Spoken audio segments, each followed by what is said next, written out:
The Apex-conquered hall smelled like old decisions, stale, recycled air carrying the weight of 10,000 failed compromises. Commander Sierra Vance gripped the metal rail and watched the voting screens turn red. 212 of them.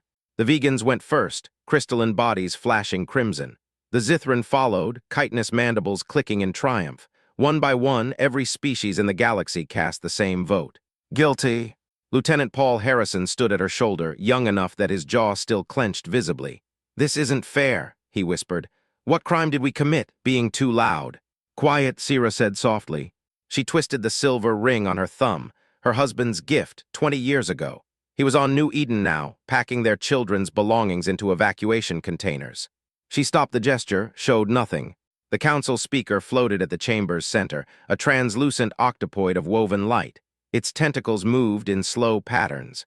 The voting is complete. All 212 member species have cast their votes. The room fell silent. Thousands of aliens watched from the gallery seats. Silicate vegans, chitinous Zithran, bioluminescent Aquarians, gaseous Javari. Every single one wore the same expression. Relief. Earth stands accused of aggressive expansion and reckless technological development, the speaker continued. The verdict is unanimous, guilty on all charges. Paul tensed beside her. Sierra put a hand on his arm, not yet. The sentence is exile. You have one standard cycle to remove your species from all territory outside your home system. Any humans found in council space after the deadline will be arrested. One standard cycle, 6 months, 43 colonies, 200 stations, 3 billion people. Paul couldn't hold back. You're condemning us to die. Earth alone can't support our population anymore. The agricultural worlds. Thank you for clarifying the terms, Sierra interrupted. Her voice was steady, clear. The people of Earth accept the Council's decision. We will begin preparations immediately. The silence that followed was deafening. Aliens shifted in their seats. Tentacles twitched. Scales rustled. They had expected arguments, threats, tears, not this. The Altarian ambassador leaned forward. You accept without protest. Sierra turned to face her. 3 billion humans were watching through quantum communicators. Families packing their lives into containers. Children asking why. Of course we accept, Sierra said. Her smile was polite, professional. You've made your position very clear. Humanity is not welcome here. We understand completely. She turned back to the speaker. We'll need the evacuation orders sent to all human settlements within 4 hours. I assume you have a distribution list. We do, but Commander. Then we have a lot of work to do. She checked her chronometer. 6 months isn't much time if you'll excuse us. She walked toward the exit. Paul followed. The doors closed behind them. Behind them, the council chamber erupted. Good, Sierra thought. They should be worried. The hallway was empty. Sierra walked fast. Commander, how could you just accept that? They're destroying us. They're trying to, Sierra said. Paul, who maintains the jump gates. What? The jump gates, who built them, who repairs them, who keeps them running. We do, but the medical centers, the universal translators, the banking networks, the agricultural worlds, who? Paul stopped walking. We do. Sierra's smile turned sharp. They want us gone, fine, but they didn't say we had to leave our toys behind. Understanding dawned on his face. We're taking it all with us. Every last bolt, every generator, every diagnostic scanner, every grain of soil from our terraformed worlds. She started walking again. Call the ship. I need to talk to President Garcia. 3 hours later, President Lisa Garcia stood at the podium in the United Earth Assembly Hall. Every seat was filled. People stood in the aisles, crowded the doorways. Camera drones floated overhead, transmitting her image to every human world. Behind her, massive screens showed 43 green colonies, 200 blue stations, thousands of yellow mining operations. My fellow humans, Garcia began. 3 hours ago, the Galactic Council voted to exile us. Unanimous, guilty on all charges, 6 months to leave. The crowd stirred but stayed quiet. They think they're punishing us. They think we'll crawl back to Earth with our heads down. They think we'll abandon everything we've built and disappear. She paused, smiled. They're wronged. The screens changed. Massive transport ships appeared, larger than any ever built. Construction robots working around the clock. Cities being carefully dismantled into storage containers. I am announcing Operation Exodus. We are not abandoning anything. We are taking it all with us. Every building, every machine, every grain of soil. If they want us gone, we'll go. But we're not leaving them a single atom of human achievement. The crowd erupted. People cheered, cried, hugged strangers. It took 2 minutes for the silence to return. Effective immediately, all human colonies will begin evacuation preparations. Some of you will be asked to dismantle your homes. Some of you will pack your laboratories. I know this is hard. I know it isn't fair. But we are humans. We have survived worse. We will survive this. She looked directly into the camera. And when we're gone, when the last human ship leaves Council space, they will remember us. Not because we begged, because they'll wake up every morning to a galaxy that doesn't work anymore. And they'll know we were the ones who made it run. Captain Kevin Martinez watched from the bridge of the Northern Star. Through the viewport, he could see New Phoenix below, 50 million people, 1 million buildings. He'd watched his daughter take her first steps in one of those parks. "Captain, the evacuation orders," his communications officer said. Kevin read them: "Dismantle all structures, extract all soil, leave nothing behind." "Sir, that's impossible," his first officer said. "How do we move an entire city?" Kevin studied the technical annex. "We take it apart piece by piece. Construction drones, matter converters, molecular storage units. Everything goes into the new transport ships." His first officer whistled. "They're really doing it. Call the surface. Tell them we start with the spaceport." Chief Engineer Ryan Cooper stood in Way Station Theta's central hub, reading the shutdown order. The station was a major trade hub. The human section ran everything: gravity, life support, power, communications. "Okay, people," Ryan said to his mixed crew. "Earth wants us to disconnect our systems from the alien sections, starting tomorrow." A Zithran engineer raised an arm. "But the human systems run everything. Without them." Ryan shrugged. "Not our problem anymore. They wanted us gone. We're just following orders." The human crew members exchanged glances. Some smiled. The aliens looked worried. On Harvest Prime, massive machines began their work at dawn. Farm Director Sarah Kim watched from the observation deck. Below her, excavators scooped topsoil, meter by meter, hectare by hectare, and fed it into compression units. The soil had taken 40 years to perfect. Human bacteria, human nutrients, human techniques. It could grow crops 3 times faster than native soil. She was taking every grain. A Javari observer floated toward her. "Director Kim, you're removing the topsoil, the living soil, without it." "This soil has Earth bacteria," Sarah said. "Earth nutrients, it's ours. Your council was very clear. Human materials must be removed. But the crops will be replanted on human worlds." Sarah checked her datapad. "Don't worry, I'm sure the bedrock underneath will grow food just fine, maybe in a few thousand years." The Javari's glow flickered. "Half the galaxy depends on this world's harvest. Then half the galaxy should have thought about that before they voted." 1 month in, Gate 7 began its shutdown sequence. Admiral Julia Chun watched the massive ring fold in on itself, 40 kilometers of human engineering, collapsing into storage containers. "Gate status," she asked. 72% disassembled. "We'll have the last components within the hour." Her communication system lit up with panicked messages from every species in the sector. She ignored them. Her Altarian aide approached. "Admiral, the Council is demanding an explanation. Without the jump gates, travel will take months." "Tell the Council they wanted us gone. The jump gates use human technology. We can't leave dangerous equipment behind." The aide's crystal form pulsed with anxiety. "But the entire galactic economy. Then they should have thought of that before they voted." 2 months in, Ambassador Kyle Thompson walked into the Council's emergency session with a smile. The chamber had changed. Lighting was dimmer. Human maintenance crews had stopped servicing non-human sections. Translators were glitching. Human technicians had taken their calibration data. The delegates looked tired, worried. "Ambassador Thompson," the speaker said, tentacles moving nervously, "we have concerns about your evacuation procedures." Kyle leaned back. "Oh, is there a problem? We're ahead of schedule, actually." "The jump gates. Human technology, very dangerous. You said so yourselves. But the trade routes will still exist. Ships can travel the old-fashioned way. Takes a few months instead of a few hours. I'm sure you'll adapt." The room erupted. Tentacles waved, scales rattled, energy beings flickered. Kyle sat calmly, same polite smile. "Furthermore," the Rigelian delegate screeched, "your people are removing infrastructure from mixed colonies. Hospitals, power generators." "We have the receipts," Kyle shrugged. "Every piece was bought with human credits. By your laws, it's ours. This is outrageous. You're destroying galactic civilization." Kyle's smile didn't waver. "No, we're removing human civilization. You voted for this. We're just being thorough." 3 months in, Research Station Gamma, closing day. Dr. Rachel Green, stood in the empty laboratory where she'd spent 15 years. Her Altarian partner, Glac, floated nearby. His facets were dim. Rachel, the stellar plague research. My world needs it. Thousands are dying. Rachel felt genuine pain. They'd worked together for 12 years. But orders were orders. She handed him a data crystal.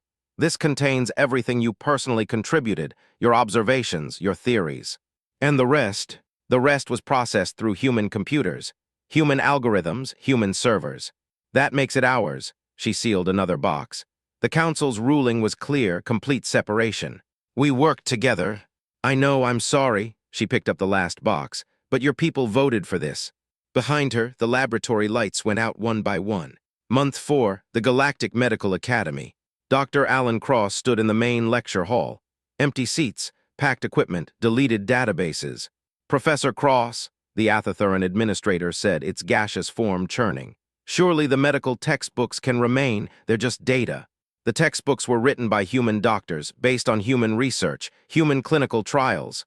Alan picked up his data pad. We're taking them home. The surgical techniques, human innovations, the diagnostic procedures, human protocols. The administrator's glow dimmed. What about the non-human students, halfway through their training? Alan paused, thought about a young Zithran surgeon who'd performed her first solo operation last year. I hope they remember what we taught them, he said, but the certified curricula go with us.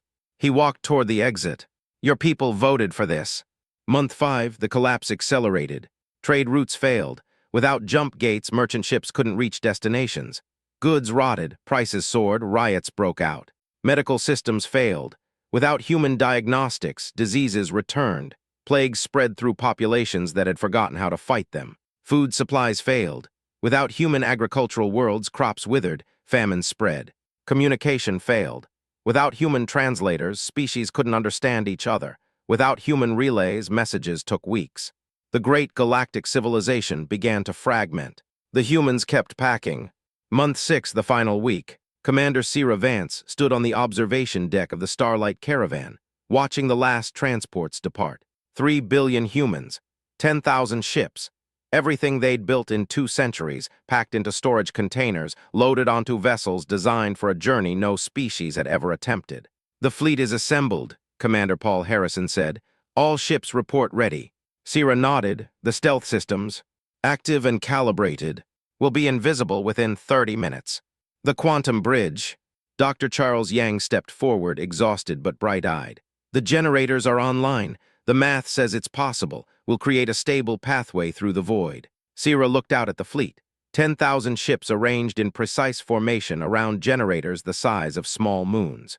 Any final messages from Council space? Nothing of substance. A few desperate pleas. One species actually apologized. And we ignored them. Cira smiled. For the first time in 6 months, it was real. Initiate the stealth protocol. Begin bridge activation. The fleet began to dim. One by one, ships vanished from Council sensors, bending light and energy around them, becoming invisible.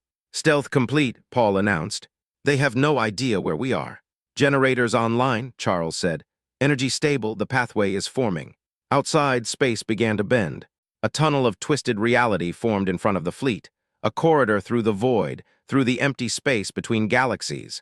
Colors Cira had never seen, colors that hurt to look at. The path is stable, Charles breathed. Cira turned to face the bridge crew. All vessels, prepare for void entry. Stay in formation, follow the beacon ships. She paused. And remember, we're not running away. We're going home. The Starlight Caravan moved forward. 10,000 ships followed. Behind them, the galaxy collapsed. The quantum tunnel swallowed them whole. For 3 weeks, the Starlight Caravan led 10,000 ships through twisted space, a corridor of impossible colors and fractured light. Families pressed against viewports, watching wonders their parents couldn't explain. Children born during the Exodus saw their first stars bend like water down a drain. Commander Cira Vance stood on the bridge every day. She watched the readings, checked the course, twisted her silver ring when she thought no one was looking. On the 18th day, Dr. Charles Yang's voice crackled through the ship's intercom. We're approaching the exit point. All hands prepare for translation. Cira gripped the rail. Beside her, Paul Harrison's knuckles were white on the console. On my mark, Charles said, 3, 2, 1. The tunnel dissolved. Light flooded the viewport. Not the cold white of council space, but something warmer. Gold and amber and deep rose, spilling across the bridge like a sunrise painted by a god who understood beauty. Sira's breath caught. 3 suns danced in the distance. One blue, one yellow, one orange, locked in an eternal gravitational waltz, their combined light painting the void in colors no human had ever seen. Scans coming in, Paul said, his voice shaking. 12 habitable worlds in this system alone. No signs of advanced civilization, no council beacons, no jump gates. No one, Charles said quietly. It's just us. Sira turned to face the bridge crew. Her smile, the polite, professional one she'd worn for 6 months, cracked. Something else broke through, something that looked like wonder. We made it, she said. We're home. President Lisa Garcia stood on the observation deck of the Exodus 3 days later, watching the fleet spread out. The 12 habitable worlds hung in the triple sunlight like jewels on a necklace. Scouting teams had already identified the best candidates. One with oceans like Earth's, one with forests so dense they glowed gold under the blue sun, one with mountains that pierced the upper atmosphere. We're calling it the Trinity System, a young aide said, handing her a data pad. The 3 suns seemed appropriate. Garcia nodded, and the planets. The first colony will be New Eden. It's the ocean world, most Earth-like atmosphere we've ever found. The second will be Trinity Prime, the forest world, after that. After that we build, Garcia said, just like we always have. She looked out at the ships, 10,000 of them, carrying 3 billion people and everything they'd ever built. Cities in containers, farms in compression fields, hospitals in storage. Begin unpacking, she said. It's time to start over. The first year was hard. Not because they lacked technology. The Exodus fleet had brought everything they needed. But because no amount of preparation could replace the simple fact of being somewhere new. Children cried for their old bedrooms. Adults walked through prefabricated housing and felt the wrongness of walls that hadn't been lived in. Farmers planted earth soil in alien ground and prayed the bacteria would take. On New Eden, Maria Santos watched her daughter Sophia play in the shallows of an alien ocean. The water was the wrong color, teal instead of blue, but it was wet and warm and safe. Mama, Sophia said, splashing. Why did the mean aliens make us leave? Maria knelt beside her daughter. She remembered the council chamber, the red lights, the polite smile on Commander Vance's face. They were afraid of us, sweetheart. Afraid because we were different. That's silly. Yes, Maria said. It is, but their fear led us here. She looked up at the 3 suns setting in triple harmony. And I think we got the better end of the deal. Sophia considered this. I like it here better. We have 3 suns, and the water is pretty. Maria laughed, the first real laugh she'd had in months. Yes, it is. On Trinity Prime, Dr. Charles Yang stood in the newly constructed university lecture hall and looked at his first class. 20 students, human only for now, but the survey teams had already found signs of primitive life in the deep forests. Not intelligent, not yet, but something. Today, Charles said, we begin again, not just rebuilding, reimagining. The council taught us what happens when one species holds all the cards. We're not going to make that mistake. He pulled up a hologram of the Trinity system. Our first contact protocols will be different this time. No technology without consent. No infrastructure without partnership. We're not here to save anyone. We're here to share. A student raised her hand. Professor, what if the species we find are hostile? Charles smiled. It was not the same smile Sira Vance had worn in the council chamber. It was warmer, weary but hopeful. Then we'll remember who we are. Humans don't conquer, we don't occupy, we don't commit genocide. He paused. But we also don't let anyone threaten our children again. On the 5th year, the Shimmers arrived. They came from the deep oceans of New Eden's sister world, dolphin-like beings with bioluminescent patterns that shifted with emotion. They had watched the humans for 2 years before making contact, studying them from a distance. Ambassador 3 Ripples floated in a water-filled tube in the newly built Unity Center, its skin flashing patterns of curiosity and cautious hope. You came from another galaxy, it said through the translator. A new design built from scratch with no council fingerprints on it. How is that possible? President Garcia stood on the other side of the tube, her reflection rippling in the water. We built a bridge, she said. Through the void, through the empty space between galaxies, everyone said it was impossible. Your species does that often, the impossible. Garcia smiled. We try. 3 Ripples' patterns shifted, greens and golds, the shimmer equivalent of laughter. We watched you for 2 years. You plant forests where there were only rocks. You clean the water before you drink it. You care for your young with a ferocity we've never seen. We care for everyone's young, Garcia said. That's the part the council never understood. The ambassador's pattern stabilized, deep blue, the color of trust. Then perhaps, Three Ripples said, we can be friends. The crystal weavers came next. They were sentient lattices of living crystal, communicating through light patterns that shifted across their facets. They lived in the asteroid belt of the blue sun's outer system, mining minerals that humans didn't need. Trade was simple. Humans provided protection. The crystal weavers had no natural defenses against the cosmic radiation that occasionally swept through the system.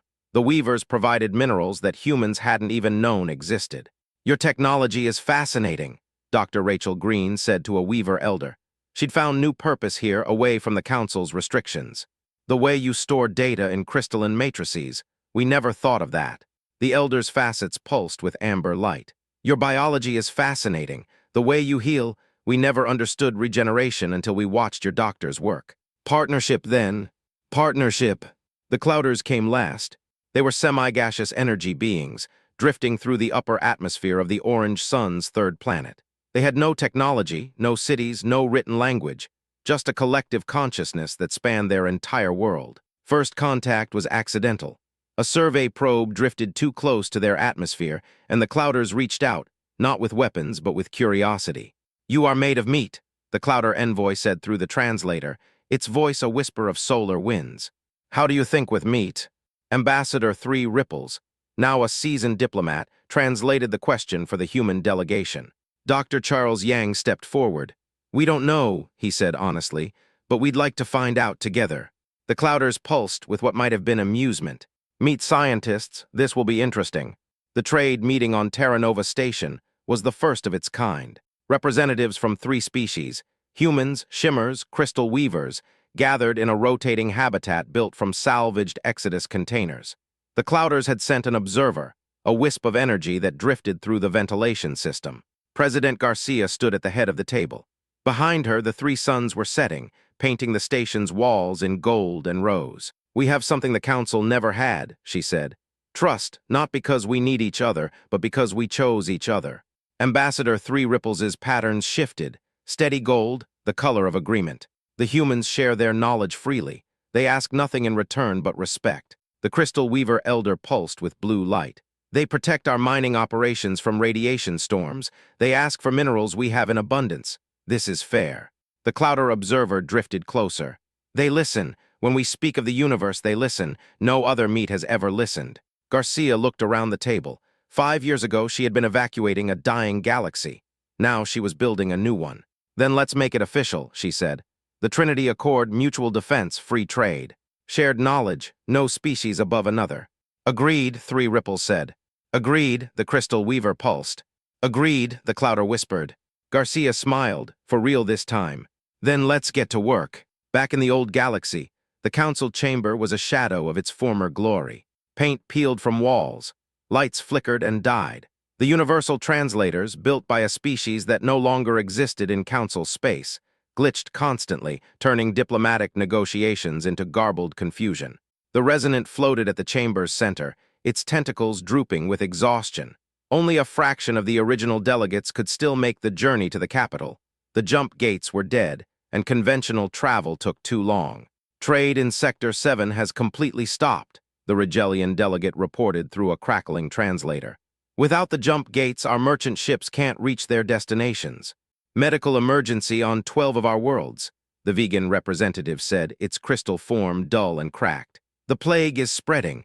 Our doctors don't know how to stop it without human research. Food riots on our outer colonies, the Zithran delegate clicked. The crops are dying. We tried to plant our old native species, but we've forgotten how. Every report was the same. Systems failing, economies crashing, diseases spreading, world starving.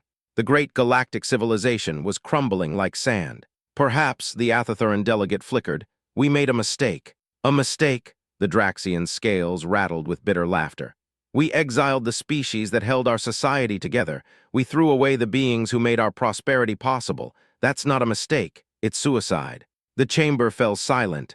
Outside, another jump gate went dark. In the historical archives, a young Altarian researcher named Quelix studied the old records. Before the vote, before the exile, there had been warnings. Human philosophers had written about interconnectedness. Human economists had shown how much the aliens depended on Earth's contributions. Human scientists had explained that cooperation made everyone stronger. The aliens had ignored them all. "Look at this," Quelix told his colleague, showing a data crystal. "The humans offered to share everything freely. Technology, medicine, knowledge, all of it. They only asked for respect and equality in return." His colleague's crystal form pulsed with regret.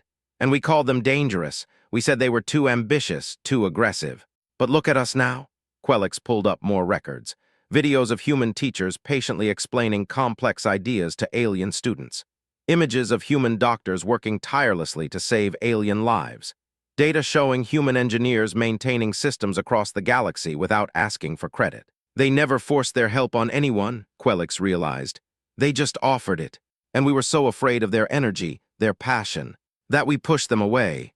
On the former human colony of New Haven, a salvage team searched the empty city. Captain Vrex led his team through the spotless streets. The humans had taken everything, even the street lights. Only bare ground remained where a thriving metropolis had once stood. "Sir, I found something." Vrex hurried over. In what had been the city's central square, a single monument stood. The humans had left it as their only message to the galaxy. Words were carved into the stone in 100 languages. "You feared us because we dared to dream. You exiled us because we refused to bow. We leave you with the galaxy you wanted. One without human ambition, human innovation, human hope. May you find it to your liking. The people of Earth." Vrex stared at the words until his eyes burned. Around him, his crew stood in shameful silence. Back in the council chambers, the resonant called for order. "We must try again to contact Earth. Apologize, beg them to return."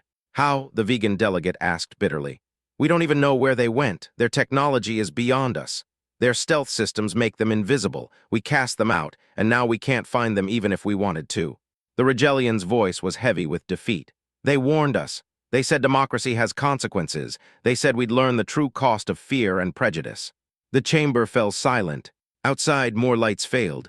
Another world lost contact. The great galactic civilization continued its slow collapse. 7 years after the exile, President Lisa Garcia stood on the observation deck of Terra Nova Station, watching the 3 suns set.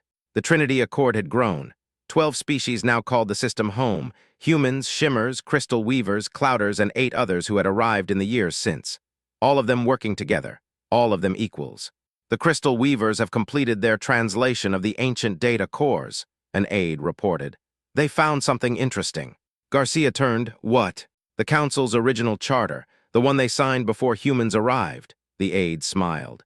"It says, and I quote, 'All species that contribute to the common good shall be granted equal voice in galactic affairs.' Then we were always supposed to be there." "Yes, but the Council forgot." Garcia looked back at the suns. The blue one was dipping below the horizon, painting the sky in indigo and violet. "They didn't forget," she said quietly. "They chose to ignore it, because acknowledging us as equals would have meant sharing power. And now they're alone, and we're here." She touched the glass. "I think we got the better end of the deal." Commander Cira Vance, retired now, living in a small house on New Eden's coast, watched her grandchildren play in the teal water. She didn't think about the Council much anymore. The red lights, the polite smile, the weight of 3 billion lives on her shoulders. But sometimes, late at night, she remembered. "You were there," her grandson said, splashing toward her. "At the vote, Mama said you were there." Cira nodded. "I was. What was it like?" She thought about the question, about how to explain fear dressed as diplomacy, about how to describe the moment she'd realized that the galaxy's rulers were just as scared as anyone else. "It was quiet," she said finally. "Quiet and cold, and then we left. And now—" Cira looked up at the 3 suns, her grandson's sky, her granddaughter's future. Blue and yellow and orange, painting the world in colors no human had seen before the exile. "And now," she said, "we're home. The galaxy they left behind never recovered. Not completely. Some worlds adapted, returned to pre-human technologies, relearned old farming methods, rebuilt their societies from scratch, but most crumbled. The jump gates remained dark. The medical systems stayed offline. The agricultural worlds became barren rock. And every year on the anniversary of the vote, the Council held a moment of silence. Not for the humans, for themselves, for the civilization they destroyed with a single unanimous decision. The monument on New Haven, the one the salvage team found, became a pilgrimage site. Species who had voted against humanity traveled for months to stand before those carved words, to read them, to weep. You feared us because we dared to dream. You exiled us because we refused to bow. We leave you with the galaxy you wanted. May you find it to your liking. They never found it to their liking. Not ever. On New Eden, the water was warm and the suns were 3, and the children played without fear.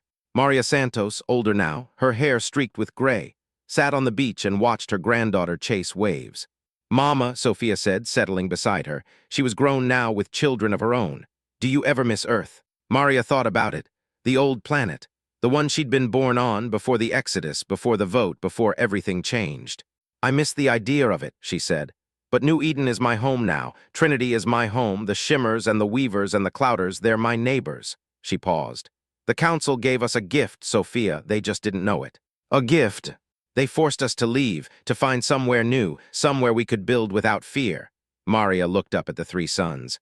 I don't think we would have done it on our own. We were too comfortable, too willing to accept their rules, their hierarchies, their quiet contempt. But now we're free.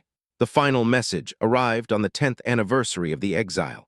A Council probe, old technology, pre-human, slow, drifted into the Trinity system's outer reaches. It had been launched years ago, searching for any sign of the human fleet. It found them. The probe's message was simple, desperate. We were wrong, please come back, we need you. President Garcia watched the message with Ambassador 3 Ripples and the Crystal Weaver Elder. The Clouder observer drifted in the corner, pulsing with something that might have been sadness. What will you do? 3 Ripples asked. Garcia was quiet for a long time. Nothing, she said finally. They made their choice. We made ours. She looked at the probe's signal, faint, fading, traveling across light years of empty space. We're not their saviors, we're not their infrastructure, we're not their backbone. No, 3 Ripples agreed. You're their equals, and they refused to see it. So we left. Garcia turned away from the screen. Tell the probe to go home, tell them we're not coming back. And if they come here... Garcia smiled, the same polite, professional smile she'd learned from Cira Vance all those years ago. Then we'll remind them that democracy has consequences. The probe returned to Council space with its message. The Council read it, and the galaxy wept.